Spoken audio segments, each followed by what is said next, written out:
How's it going, Lincoln? I'm Chris Brower. Welcome to the second episode this year of Splitterview. Today, we're going to get an inside look on what college holds for past high school athletes and a piece on how to properly study for any upcoming tests. Also, stay tuned for an exclusive view on another star teacher.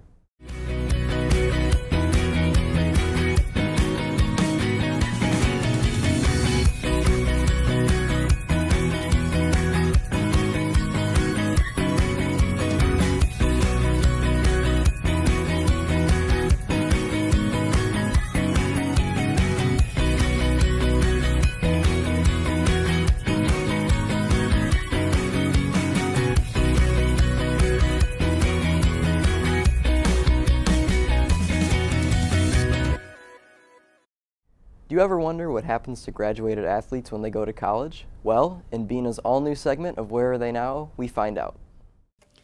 In this segment of Where Are They Now, we catch up with former Lincoln soccer star Alex Wilbanks as she gives us an inside look on her time as an Eastern Michigan University soccer player. The pace of the game differs from high school because it's a lot faster. Being a freshman, your confidence gets knocked down. There's these seniors and they're big, and the year I came in, they had just won the MAC, so it's a lot of pressure, but I think by playing here also, your confidence just gains and leadership as well. Alex's pre-game traditions are a little different than most. I do put everything on my left first and then my right because I'm left-footed. Balancing school and studies may be hard for some. We asked Alex how she deals with it. I've never found it hard to balance my studies with soccer. I think actually being in season and with soccer keeps you more scheduled and more motivated.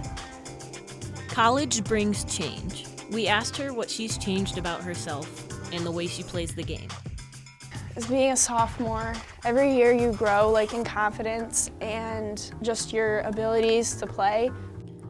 I asked Alex what she misses most about playing with Lincoln. I think being that leader on the team, because eventually, and even now, I'm growing as a leader on my team, but at Lincoln I felt like I was the full force, and I was that captain and everyone looked up to me, and I loved that, so I miss that. You can still be a leader and you can still change the game in some way, so you're always helping him. It looks like she puts in a lot of work to do what she loves. She does a great job balancing her sports with her studying. Speaking of studying, our next package will inform you how to practice proper studying skills. Let's take a look as Holly gives us some great advice on how to prepare for the common test or quiz. Hi, I'm Holly. Here are 4 tips that are proven to help your grade. Tip number 1, study right before you go to bed. This doesn't mean stay up until 2 in the morning hoping to absorb that textbook in front of you. But 5 or 10 minutes before you go to bed, look over your notes or flashcards. Science even shows that if you study right before you go to bed, you're more likely to recall something. Maybe even use this as an excuse to get an extra nap in.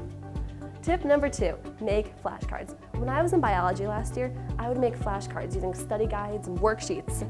Some companies sell flashcards for certain subjects, but why buy them when making them is studying? I know I always did better on the test whenever I made the flashcards. This leads me to tip number 3, study in chunks.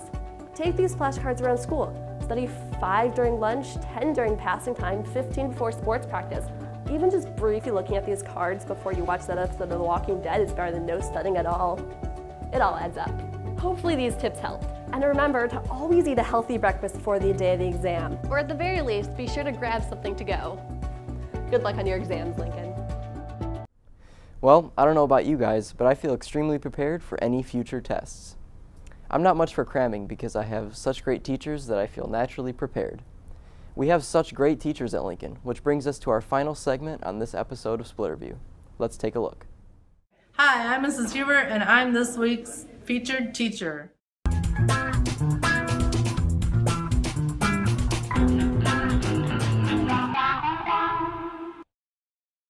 So, ready? ¿Qué día es hoy?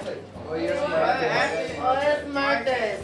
¿Cuál es la fecha? Es el 5 de enero. This is my 31st year teaching Spanish. My mother was a teacher, and I am a fourth generation teacher in my family, and my daughter's a fifth generation, so I kind of think it's in my blood. That's all I ever knew, so it's kind of what I wanted to do.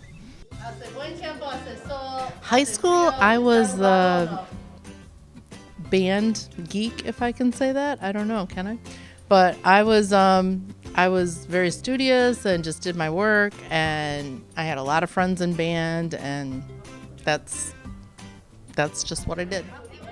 I think I'm kind of laid back. I love the kids, and they're the important thing in my classroom, and I just like what I do, and I like it when I can get in my classroom and close the door and just do what I do. I just always loved Spanish, and I took it in high school, and I just thought it was the coolest thing. And so then when I went to college, I started studying it there.